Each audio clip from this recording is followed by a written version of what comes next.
most of the ones I can. Oh, you did. Thanks. There we go. All right, I hereby call the special session meeting of Milwaukee City Council to order. We will have Kelly Brooks, Assistant City Manager, Haley Fish, Finance Director, Chuck Eaton, Engineering Director, and Peter Pastorelli, Public Works Director, all not presenting at the same time. Okay. Right, it's going to be me for the beginning, and then as needed, bring up the other folks with the areas of expertise, if that's okay. Yep. And just as a reminder, this is actually a formal meeting because a special session you can't vote, so just different than a study session. Okay, and I said it's me, but I'm Kelly Brooks, I'm the Assistant City Manager. And I put SAFE Program Update number 3 because this is the third one I've been a part of. I know there's been many more otherwise, but the third one in terms of the program implementation part of the process. The purpose of our discussion tonight is really to get any final guidance from you all with respect to preparing a resolution for bonding to expedite the SAFE program. We've talked 2 other times on the 9th. We got together and talked about how to deliver this program, really what's the fastest we could go. We presented a 9-year integrated program, so not just SAFE, but SSMP and CIP projects as well. Based on your input, we settled on a hybrid delivery model, so using both consultants and increasing our in-house staff support, engineering support. On the 6th, that's when we talked about financing. So Haley came up and brought bond counsel and shared a draft resolution that would actually put forward 3 series for 30 years. The feedback we got in that discussion was, some support for approving of 1 bond issuance, maybe not all 3. We also talked about bringing in the design funds for the second phase into that first issuance so that we could design those projects up front. We were left with not really a lot of time to discuss. That was a packed night. It was State of the City. There was 1,000,001 things happening. So we had to kind of cut it short, which is why we're here tonight, to just allow a little more time to talk. As I mentioned to you at various points, I'm going to try not to talk for very long because you've seen a lot of this before. But if I am going too fast or I'm not covering something you expected to hear, please let me know. So we're talking a lot about the money, but what does it actually build? So this is actually covering the 9-year time frame. So 27.9 miles of sidewalk, mile of paths and trails, 4 miles of bike lanes, 19.5 miles of paving, and 899 ADA ramps. I asked Chuck, I was like, you sure it's 899? I was like, yes. Can we just make it? I was like, all right. So I left it at 899. It only has 3 ramps. Yeah, so that's the exact amount. But that represents 78% of SAFE. As you know, there's quite a few projects in the program that require grant matching funds. I'm not reflecting that here. It's 82% of our ADA and transition plan, which is kind of phenomenal. And it completes the 10-year SSMP priority projects.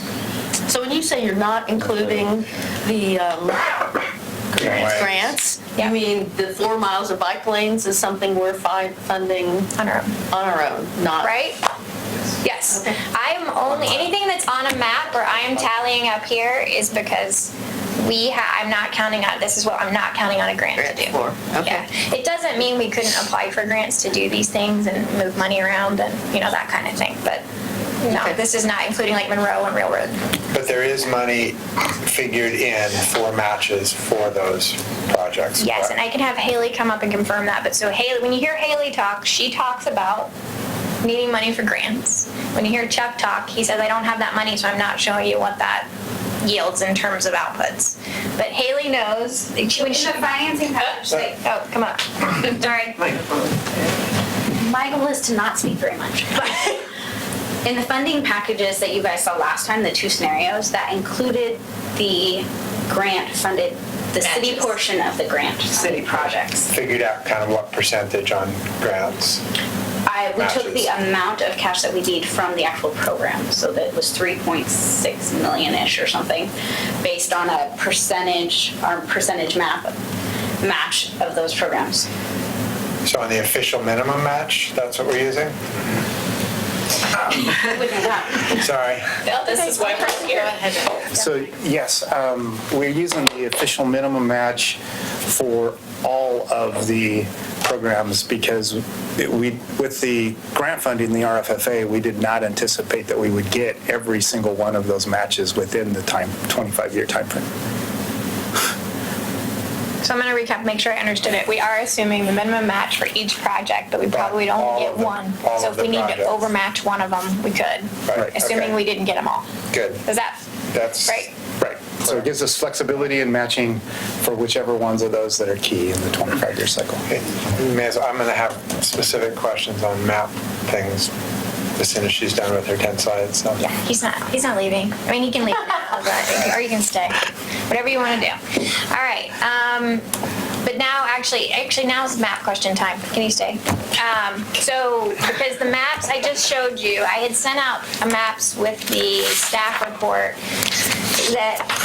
and we're still working through maps. So please give me suggestions as you're looking at them. I would love to hear them. But the intent of these was to show you by phase the combined projects. So you have a phase 1 map that covers SAFE, CIP, and SSMP. You have a phase 2 map that covers those same 3 areas, SAFE, CIP, and SSMP. Your third map, the phase 3 map, only has SAFE. There will be CIP and SSMP projects that go along with those, but we're still working through them, so I didn't want to put them down there. On Chuck's behalf, I will tell you that these maps make him nervous, that there will be lines that need to move between phases depending on issues that we might encounter. So just know that as we enter into the scoping phase and the design phase, that some projects may need to move between phases. But I wanted you to see, particularly with phase 1, what we're talking about. When we're saying we want to bond for the 21, what is included in that across all 3 programs? There's a separate Word document which actually lists those projects. As I get more advanced, those things will be on the back of these maps. But that Word document that's next to the map shows you all the projects by program that are included on the phase 1 map. And it also shows you which projects would be in design as a part of the phase 1 bond issuance. So that's the high level piece, but now we can pepper Chuck with questions about specifics. Okay. And the other thing, I guess, is that in the CIP that you'll get with budget, you'll get the first 2 because it's a 6-year CIP, so we don't actually get to year 7 through 9 in the CIP. Okay. So on Lake Road, it's CIP phase 1. If it's not a safe project, I assume that we're not going in and replacing the sidewalks. But maybe that's a bad assumption. Maybe that was already built into the CIP. So one thing that isn't on here, that's built into the CIP and built into the bonding, is what we call the barrier removal program. That is isolated little teeny pieces of sidewalk that are causing a problem, and we'll go in and fix those 2 or 3 panels and then the sidewalk's all compliant. Lake Road is, the other thing you have to remember is we actually did a large job on Lake Road just 2 years ago, or last year, so it's mostly compliant now. There's only a few little things left for us to do from a sidewalk perspective for Lake Road to be compliant, mainly the Oakfield Lake Road intersection. So obviously, looking at the section that we're doing and knowing that road, that's paving.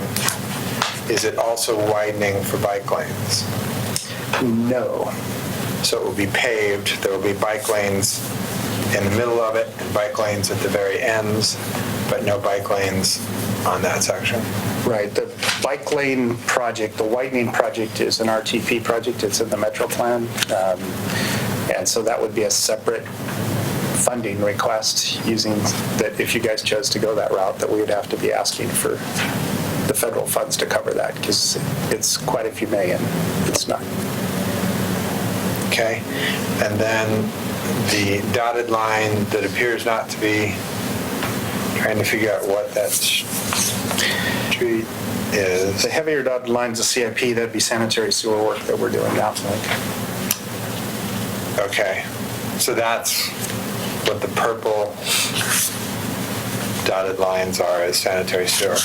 They're sanitary sewer, water, and storm projects. They're the regular CIP projects Okay. that are already on the list. That explains why it's not on a right-of-way that I was aware of. So going back to Lake Road, I mean, we know Northwest Housing's about to do a frontage on Lake Road, so is that an opportunity to try and be getting? That's built.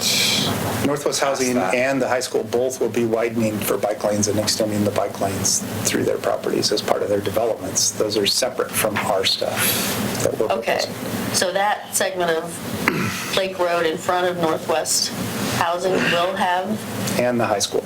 and the high school, okay. It'll just be disjointed, it won't be through. It'll be continuous from basically Northwest Housing down through the light rail station and everything else, Right, so it'll extend what TriMet did right, east. okay, okay. Okay, those are the two big questions I had as far as the maps go. Thanks. Any other questions about the maps before? Okay. Thanks. Okay, so some other questions that had come up as this sort of grew in size was, well, what's the importance of having an integrated program? Why are we talking about more than just safe projects? So there's some mutual benefit that comes from leveraging these projects together. We cited the home project in the staff report as one where the paving project really can't get off the ground without the correlating ADA improvements and the sidewalk improvements that go along with it. There are also safe projects, which if just building the sidewalk, that has to cover all the stormwater treatment needs. That's a lot for that sidewalk to pay for. But if you combine that with a paving project or some other project, then the two work together pretty well. There's also policy that we have in the CIP that directs the city not to be reopening streets within a 5-year period. And that's just good practice that you're not ripping things out right after you put them in. So those are the two things that sort of drove us towards this larger integrated approach. So here's the numbers, and I did not include these in the staff report because they are hot off the press. So when we left, you said, hey, that's a lot of interest. What can you do about that? And you asked us to move the design funds in. So here's what we're looking at now. And again, these are still just draft. Until we actually go out and issue the bonds, we won't have firm numbers. These are still just estimates. But you're looking at almost a $21 million total amount at 3.45% interest, which totals $7.6 million in interest for this issuance. We are assuming that 50% of our cash flow out of these programs is allocated to debt service, which gets us to a 20-year bond. So that's less than the 30 years before. We're now looking at a 20-year bond, and that came as a request to look at how can we do this and incur less interest and less debt. So this is us sharpening our pencils and trying to figure out how to make that happen. What you're covering in here, as I've mentioned, is you're designing and constructing all of those phase 1 projects, and you are designing the phase 2 projects. So what did we do on sharpening the pencil that made this better? Haley. So, this one assumes we're not balancing cash flow for 9 years. I only looked at the first series of debt, but I did include the 50% cash flow for either ongoing pay-as-you-go construction, or if that 50% is what we'd have to balance the future debt issuances to. And so that means the future debt issuances will have to have longer maturities, whereas before the first bond issuance had the longest maturity. What else? So 50% of projected cash flow, which was able to reduce the bond to 20 years versus 30 years. What was the percentage before? Then, if you're assuming 50% of projected cash flow, what do we presume before, or is it just? Before we balanced all three, the cash flow for all three series. Okay. And we still had some cash, and we just did the cash flow that way.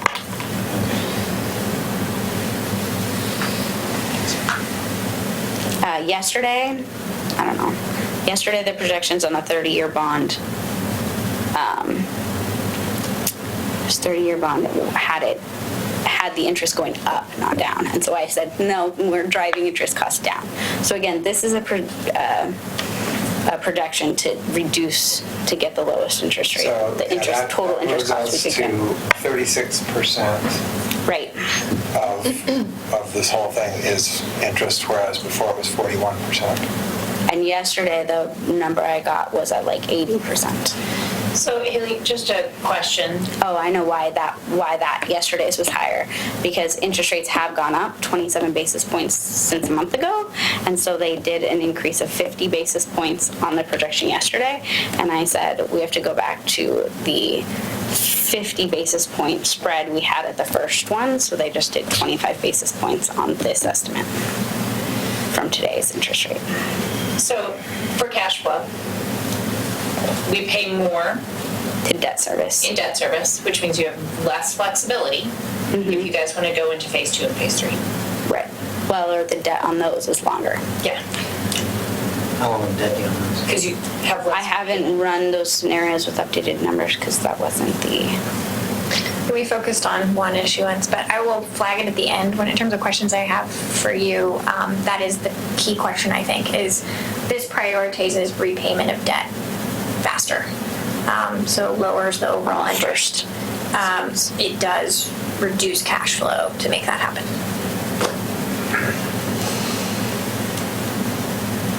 Okay. All right. Thanks. Haley might have to come back up, but she can now.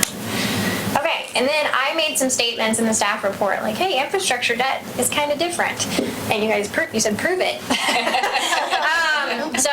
This is me trying to prove it. So I went and just checked, and it is sort of a generic statement, but it comes from Governing Magazine, indicating that he was looking at different types of debt, specifically pension debt, and said that infrastructure debt is a place that public officials should consider taking on more debt, largely because of the needs that we face as a nation and because we're seeing less and less investment from the federal government. So that was one statement about infrastructure. And then the second piece is really related to the generational equity. So how does bonding help with generational equity? And it's pretty straightforward. You're asking people in the future to help pay for something that they're going to use. So this is me pulling a long quote that says that from Municipal Research and Services Center. And I know Councilor Bainey also found other articles that were really helpful as well and sent those along to you. So those are two sources. But we also received really good input. I heard questions from the council that were pointed and quite good, and from constituents pointing out some of the drawbacks to taking on debt. This is a significant amount of debt for our city. This is an aggressive delivery schedule. We are proposing to do a lot in a fairly quick time frame. 9 years doesn't seem short, but this is a lot in 9 years. As I mentioned earlier, you do have some reduced flexibility when you're taking on these types of debt payments. And then there's the issue of mobility impacts. And when I say mobility, I really do mean all modes: bikes, peds, auto users. When you're doing this extent of work, people will feel it, right? People will experience the change, and that is both a positive and can be a negative depending on how we do it. I mentioned in the staff memo that I think we're going to have to pay particular attention to that issue.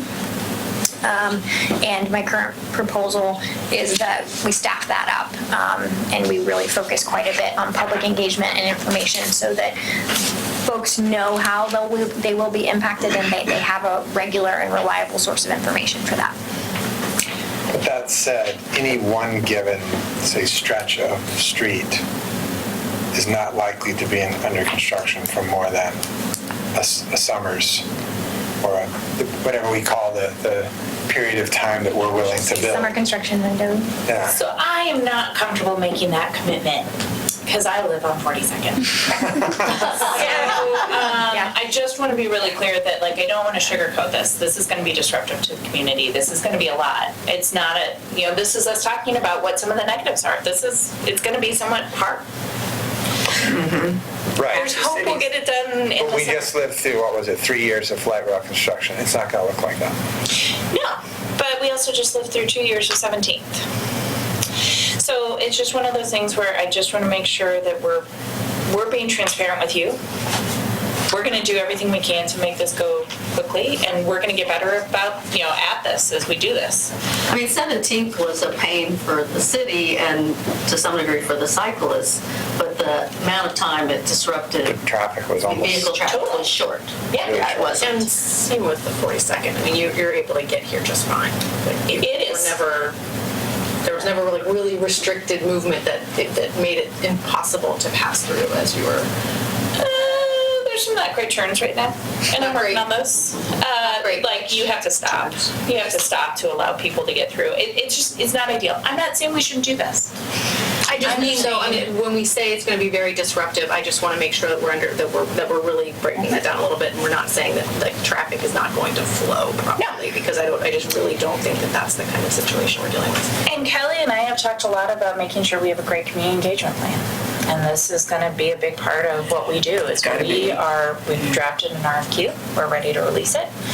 We're ready to have a discussion with the community as we go to each street about what they're realistically looking at and making sure that we engage them from the beginning as we go through this process. So it's going to be a robust, awesome program. It's part of why I think I was able to convince Kelly to come here. Because it is really audacious and it is really cool. It's going to impact people's lives. And that's okay. The long-term asset is it is worth it. But, And there, yeah.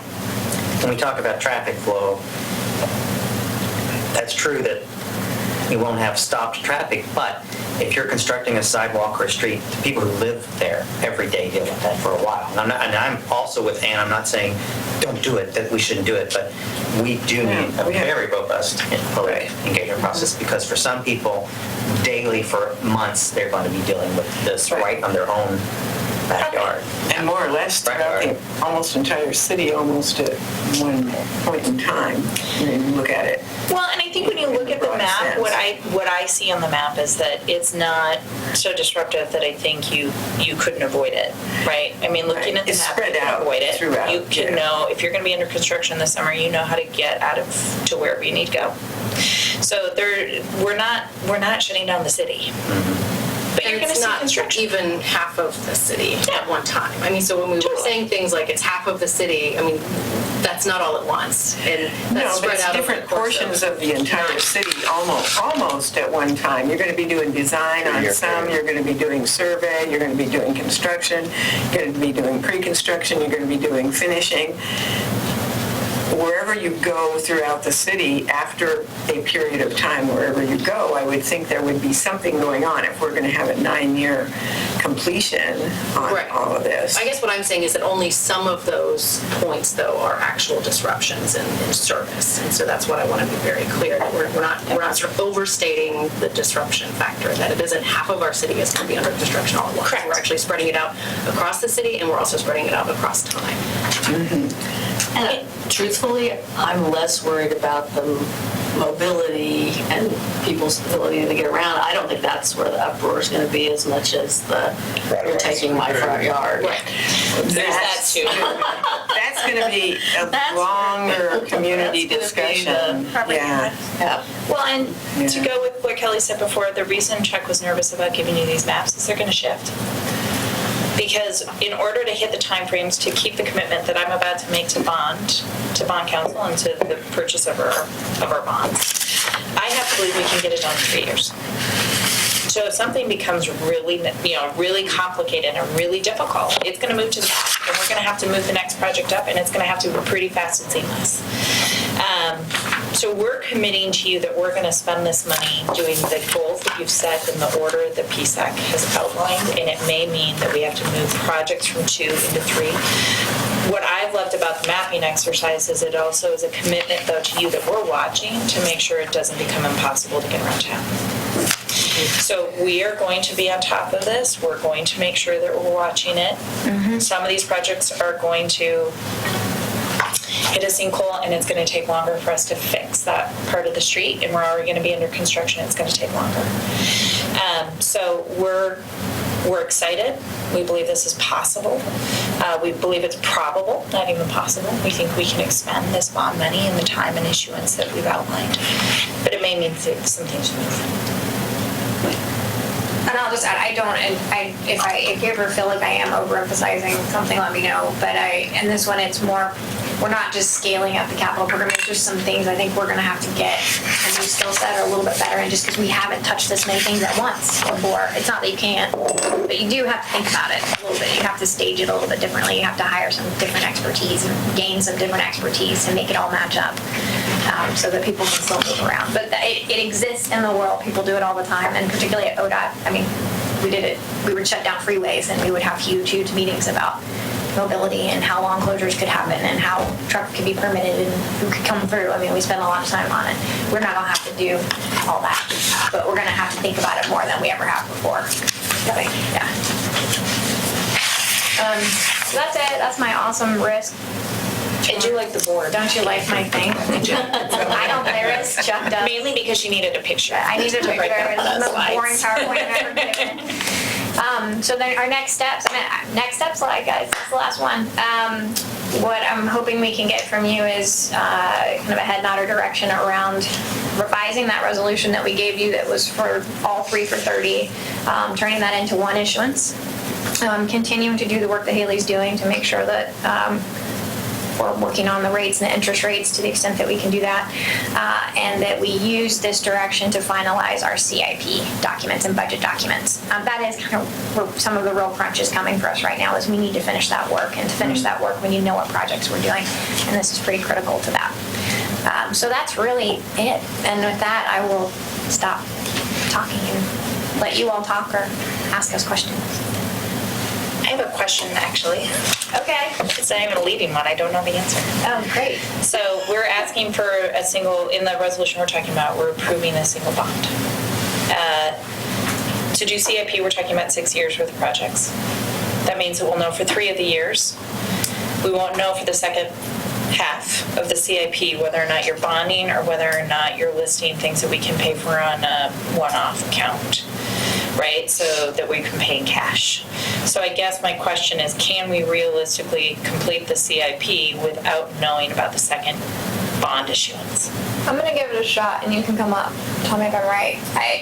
I think I've mentioned to you all, I don't really want to design things we don't build. Yep. But I also know we're not really ready to do the second issuance, and you all would like to play a role, the council would like to play a role in when that happens. So at a minimum, the CIP would cover design and construction for the whole first phase and only design of the second. The CIP, as I've seen it, it doesn't break it into design and construction. The phases aren't really in there, so the projects would still show, but you would really only see the dollar amount for design because that's all we have available to us. Is that fair? Did I get that right? Not quite. Not quite? All right, Jack's gonna fix it. The way we budget the CIP, we do take into account the revenue stream. So we would not be showing the revenue stream for the second bond in the CIP. Would that be correct? Which means we would be showing construction cash only in the second stream. So could you say that again? I think we would show the construction. So I think what we would have to show is that the construction portion of the CIP projects are unfunded. Okay, but we can put them in and show them as unfunded. Besides potentially prioritizing the few we could pay with cash flow. right. So we would show the funded ones would be cash flow because there would be no guarantee of a bond. So council has 2 options, and I don't even know what the slides say, but if you want, you can say yes to one, come back in a couple of years on 2, but you're gonna see some weird stuff in the CIP. Or you can say bond both. And then we can put the full amount for expenditure of both the design and the construction into the CIP. Is that fair? Is that correct? Okay. That sounds fair. Yes, you want chair. So say that second part. We have lots of chairs. Bond that Yes. both. Well, so if you look at me and you say, so originally we presented you with a resolution that said, do all 3 tranches or issuances. I'll work on that. Issuances, yeah. Issuances. Are we not liking tranches? People are making fun of me. They also don't like it when I say sus or anyway, it's just funny. It's dissonance. So if you do 3 bonds, then I can tell you that in 9 years, we're building all the things. And when we go into CIP, I know all the things that were scheduled into this, and we're going to put them all on a list. We're going to say this is what they've been budgeted at for construction and design. Because we will have agreed that we will fund the whole thing Yeah. through bonds that will be issued in 3 issuances. Yes.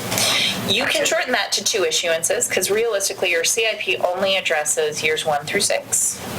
So if you wanted to make sure that we were very clear that we're building and designing all these things in the next 6 years, then we would need a resolution that gives us approval to do 2 bond issuances.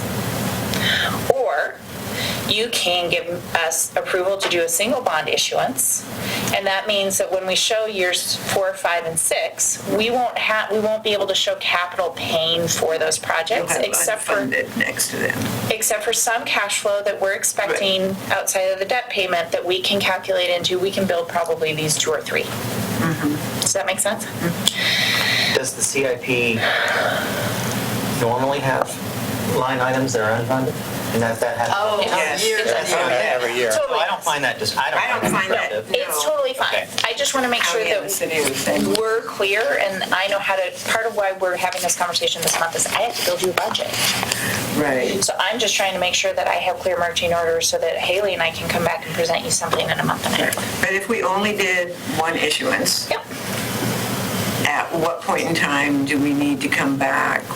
Would there need to be a discussion about a second and or third issuance so that you could fund those projects in the CIP that are 5 and 6 years out? Yeah, and part of what Kelly and Chuck have been doing is they've been moving the designs up. So we'll actually have harder numbers that we can give you of this is exactly how much you need to take out to bond to get you those projects. Yeah, okay. And I think that becomes clear the longer we're able to wait in order to get you that number. So I'd say in 2.5 years, we're probably 3 years from today, we're here talking about a second issuance.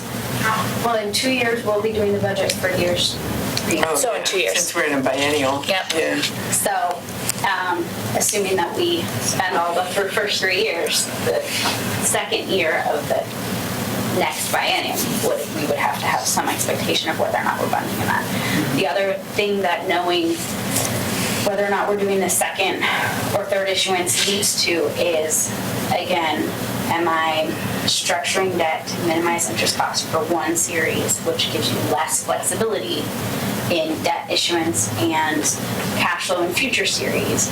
Or am I matching the debt service to the percentage of the program that's being done, or things like that? Like if there's 3, I know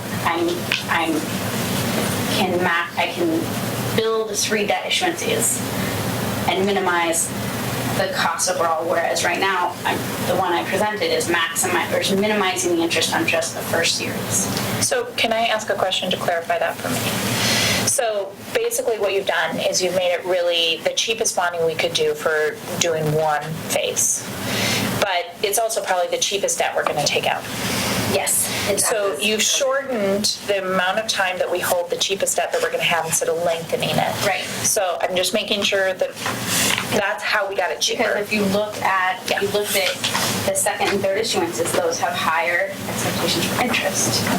And so those were the ones where you're at the 1 to 1 of the others. And so if we issue debt there and we have less cash flow, that means you're issuing debt for a longer period of time at a higher interest rate.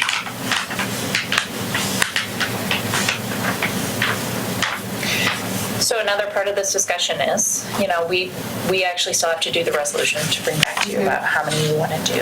One is how many do you want to do tonight? How many do you want us to bring back in a resolution? The second piece is, do you want us to try and front load the debt this way so that it's cheaper?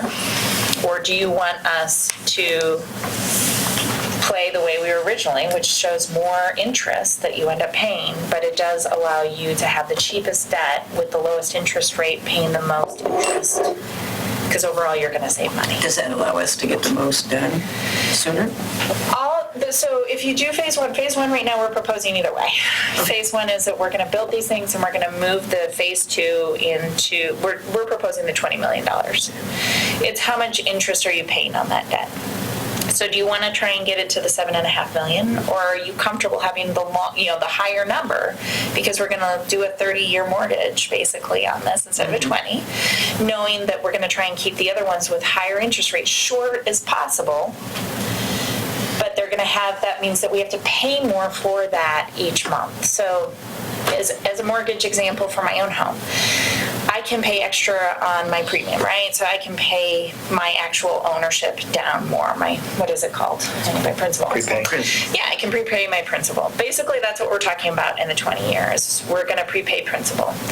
But that means that we won't have as much cash flow. There's only so much money I get in income in my family, so I'm not going to have as much to pay on these other pieces of debt that are going to have higher interest rates.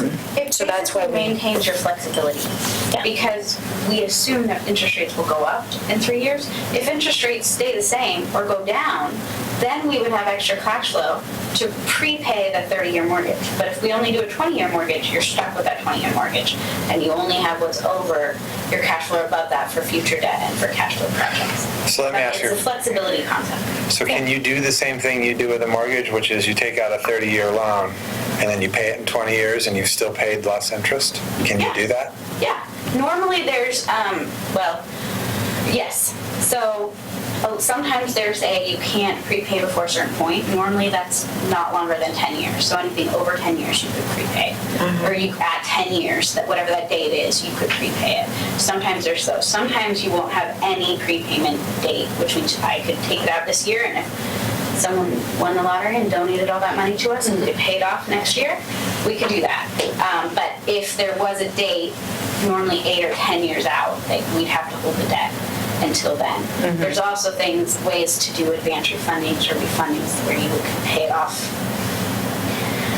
there are options, But did and you we say- can put that in the Did resolution. you say that if it's a 20-year, you can't? Well, if you have a Extend 20-year it. mortgage, I have to pay that debt In 20 years. in 20 In 20 years. years. I can't go to 30 years, whereas if you have a 30-year mortgage, Oh, then you have you can pay additional it off. cash, That's can what pay you it off meant. shorter. Okay, yeah, That's what I meant. wasn't catching that. So there's the Thank you. flexibility concept Right. of 20 versus 30.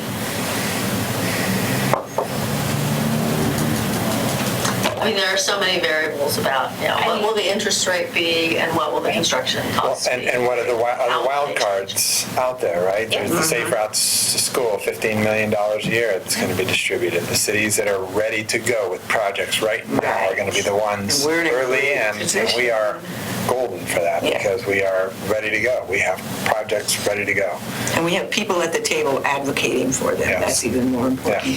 Well, and, Kelly and I have talked to a couple of you about the fact that you never know what's going to happen at the federal level either. So part of where she and I have both seen success in our lives are when we've had projects ready to go and you have an economic downturn, not only do you get better pricing, you also end up with federal programs at times where you end up getting a huge Stimulus. amount of cash and they weren't project ready. So part of why we're recommending you front load this too is that we're 8 years into a great economy. And yet they usually last 7. So I'm also trying to do a little bet here, which is, do we want to make sure that we're ready to go if we're able to get different capital? Right. On the front loading, how does that affect why didn't we do a 30-year as opposed to 20, but still do the first series? You were just trying to reduce She's that. just showing just us, reducing it. showing how much interest Well, it was we're paying. cash flow. I gave them the parameters of 50% of the cash flow because it's slightly less, or phase one is slightly less than 50%, but I was trying to reduce interest. So I said, what's the maximum amount of cash flow we can do?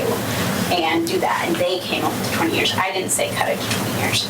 We can bring back figures for 30 years and 20 years when we bring back the resolution. But this is what I got when I said you can have 50% of the projected cash flow. The problem statement we were working off of is too much of our money's going to interest. So we reformulated it to try to bring the total interest amount down. And the question we're asking you all tonight is, are we working off the right problem statement? If by going down that path, we've foregone some flexibility you'd like to have, let us know that. Well, I think what this is illustrative of how much we can save if we were to prepay. So it seems like what I'm getting is, all right, let's do the 30-year, but let's pay it back like we're doing a 20-year until such a time as that doesn't make sense, or we need the cash flow for the next tranche, or we pay it back even faster because the state gives us $4 million or... Well, our assumptions are that interest rates go up 150 basis points and they only go up 50. Right. And you have excess cash flow to pay off the debt early, Right. which will reduce your total interest paid. changing the year from 20 to 30 doesn't affect what you were both saying about being ready to go for federal No. money. No, that's the zero. design. Yeah, That's okay. the We design. feel- Make sure that that's, I believe that staff received direction from you to front load from phase 2 into 1. yes. So to me, the amount of money that I need to do that is the 20 million, and we're proposing that either direction. Okay. The question becomes,